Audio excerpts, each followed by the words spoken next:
I'm sure a lot of you know a little side-by-side is a perfectly practical way to get around on the farm, out in the woods, in the fields. And there's something to be said about practicality. But what about a really impractical way? What about that?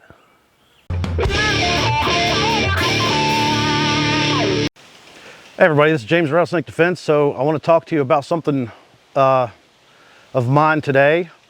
I once heard a wise man say, veterans generally love the Humvee or they hate the Humvee. Both. But the caveat is everybody that hates it, if you were like, would you pay $5 grand for one? They're all like, fuck yeah, we would. Immediately. And that struck me as fairly true. So as it turns out, you kind of can with a handful of caveats. So I accidentally bought a Hummer, which is a story in itself. For a lot of you know, a lot of these are going out for sale through Gov Planet. And I placed a bid on a truck, one of the like troop carriers with the seats in the back, for $4,400. Knowing that I probably wasn't going to get it for that because that seems too cheap for a Humvee that runs, moves and all that. And I won the bid. And then had to explain to my wife how I'd accidentally purchased a Humvee on a base in Pennsylvania. But without further ado, among other things, this is a 2008 M1097 R1. This is not one of the fancy Hummers. It's a truck, soft top, no doors, mismatched. It's even got the I guess factory boot prints, if that's a thing. I don't know if the guy was standing in some paint or whatever. The oil pressure is not great. It's got some blow by. It has some issues, but I can get in it, I can start it, and I can drive it. And if you could see where I am out on some of my property, this gives me access to everywhere, and I don't have to worry about getting a scratch or a dent in it. So I have a couple side-by-sides, but they're limited as to what they can haul and move. This thing can move a lot, but I wanted to go over the process a little bit with you guys and some of the caveats with the Hummers, things that I learned in the process. So without further ado, let's take a tour. All right, so first things first, this is just a standard 6.5. It's not a turbo diesel or anything fancy. It does have the 3-speed transmission, so it's not that fast. Not that they're all that fast to begin with. And it is like driving a brick. Please don't make fun of my Walmart seat cushion. This is an upgrade from the military one that come with it. And I found the infamous master lock that would have been the thing that kept this secure. So controls, dash, of course your engine and everything is in here. Housing. I got this in, the batteries were dead, they were shot. I put new batteries in it, I changed all the fluids, and that's about it. I know there's some other stuff that I've checked, but for the most part, everything's here. So that was one thing I was looking for online on the auction, is a lot of these are parted out in some way. Everything is present on this thing, even though it's mismatched and not in the greatest of shape. But I bid $4,400. I won this. I got it sent from Pennsylvania. It is an uncomfortable, loud, rattly mess, but I promise you it doesn't give a rat's ass about the bushes, briars, or trees. It'll get anywhere on my property I need to get to without any hassles whatsoever. It's got 14,000 on the odometer. Now it needs glow plugs, but it's hotter than hell today.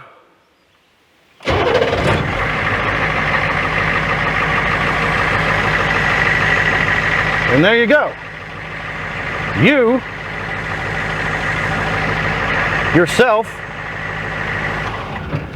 could purchase a Hummer. I think these are from the Marine Corps. I don't know about that much, but govplanet.com. There are guys, if you're looking for the technical stuff, there are guys that do a way better job of telling you about the engines and the specs. I'm not a mechanic. I was raised poor, so I know how to work on stuff myself because I had to. But diesels are a little bit of a mystery to me, so I had to learn a little bit. We did, you know, it's 24 volts, so I had to buy 2 batteries to get it going, wire everything up. Of course, that's all right here under the passenger seat, the battery compartment. It's got a bed. It did have 1 door back there, but the main thing is, if this is something you're looking at, you can go to Gov Planet, you can buy it. Now, here's the caveats. You have to get it shipped. There's a lot of paperwork that you have to do, and there's a lot of fees on top of it. So I ended up paying about $5,500 for this, and another $600 to have it shipped to me from the base. So I do have more than 5K in it altogether, if you add everything up, but for the price of used cars and side-by-sides nowadays, this thing is way more fun to drive and has a lot more personality than your average pickup truck or anything else. All the lights and everything, the electronics work. The tires aren't perfect.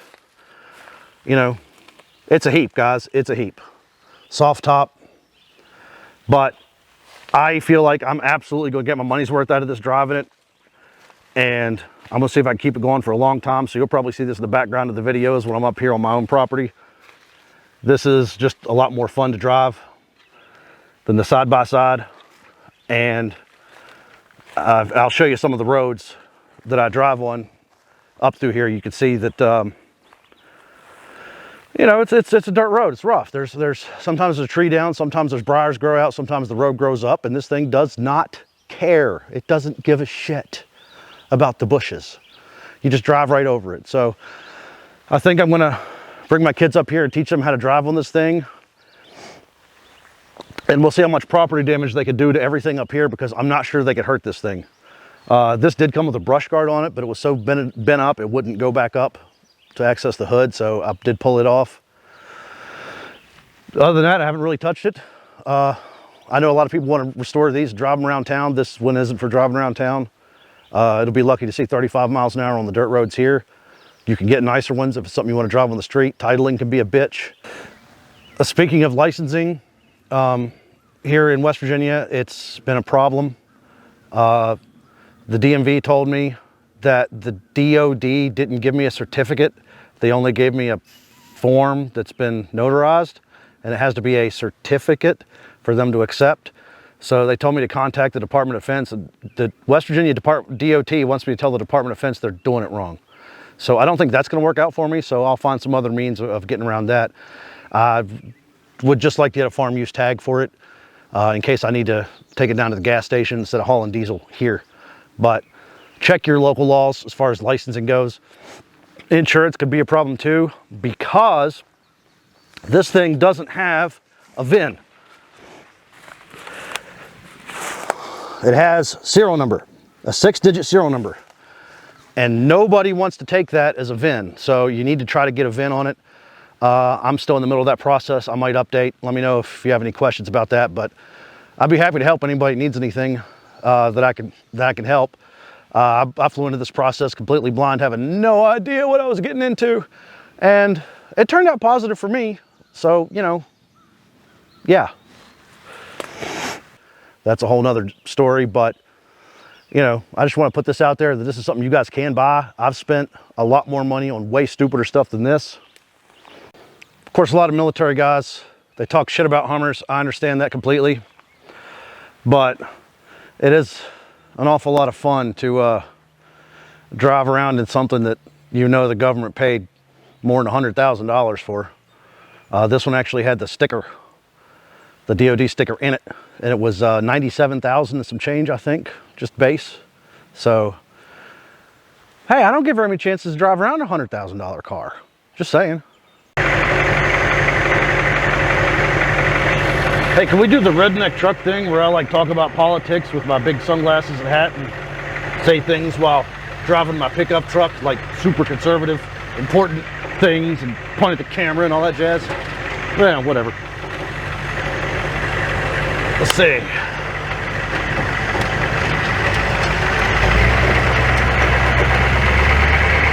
It's got plenty enough power to get through anything I need to get it through. The ride is uncomfortable, that's true. And it even smells kind of funny. But on roads like this, you wouldn't want a new pickup truck or something you have to worry about scuffing. So, even though they say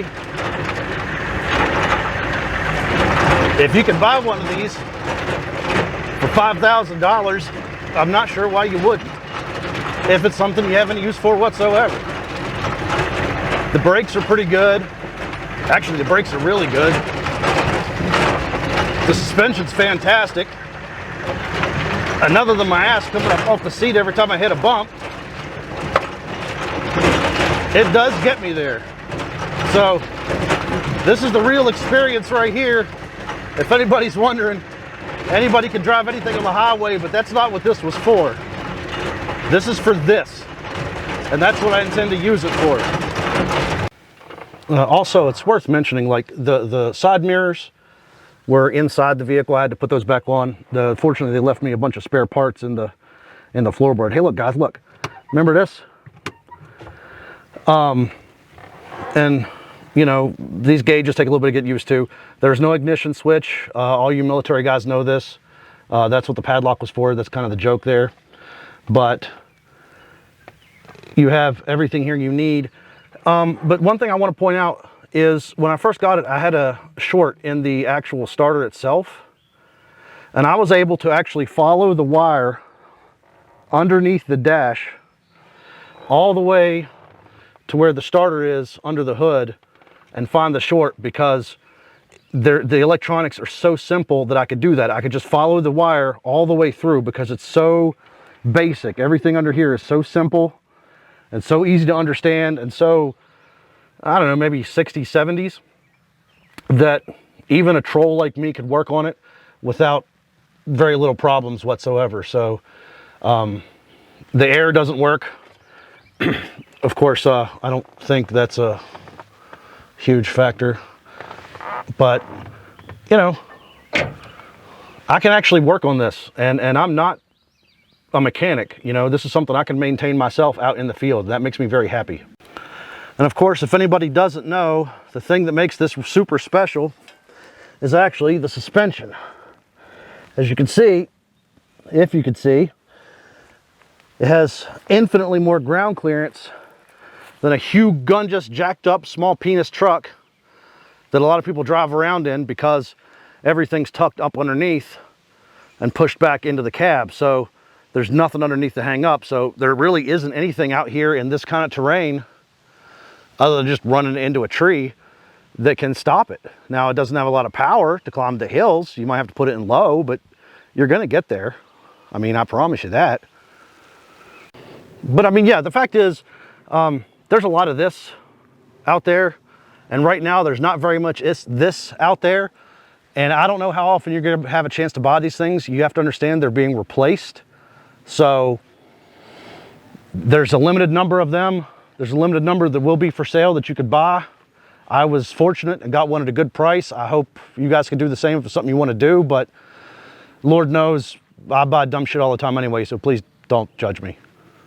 I'll tell you one thing right now, after driving that Hummer out here, this CF Moto feels like a Ferrari. Keep that in mind also. Fat Electrician, please don't be mad. I love your stuff very much. Big fan. I hate that. I hate that so much. That sounds so awkward. Oh, I'm a big fan.